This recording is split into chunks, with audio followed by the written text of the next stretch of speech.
এই পর্যন্ত আনুমানিক নয়টি লাশ পেয়েছি।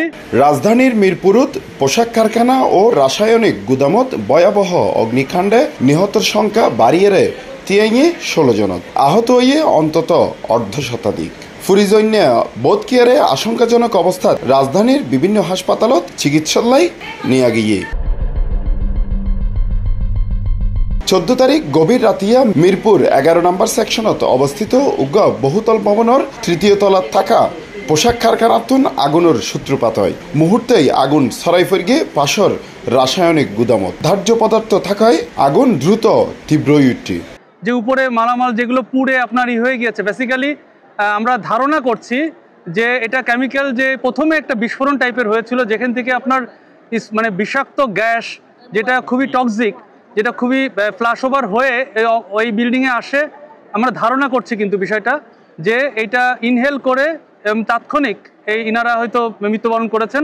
ফুরিজন্যলের মধ্যে বেশ কয়েকজনের অবস্থা আশঙ্কাজনক। নিহত হলের পরিচয় শনাক্তে হাজগড়ের পুলিশ ও ফায়ার সার্ভিসের বিশেষ দল।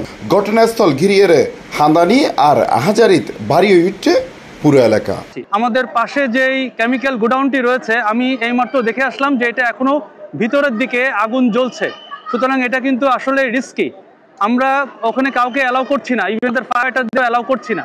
আগুনের সূত্রপাতর কারণ কি তা তোয়াইবল্লাই তদন্ত কমিটি গঠন করা হইয়ে প্রাথমিকভাবে ধারণা করার রাসায়নিক দ্রব্যের বিস্ফোরণোত্তরেই ওইন সরাই ফেরগি।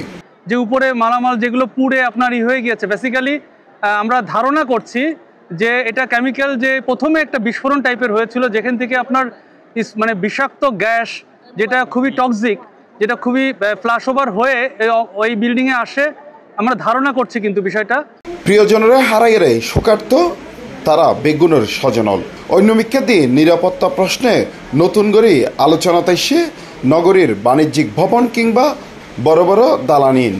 প্রযুক্তি যেগুলো লুপ 60, গ্রাউন্ড মনিটর, যেগুলো মানে হিউম্যানলেস যেসব টেকনোলজি রয়েছে, সেসব প্রযুক্তি দিয়ে এবং ড্রোন দিয়ে এই সমস্ত কার্যক্রম করছি। Hossain Abbas, C+ TV, Chittagong.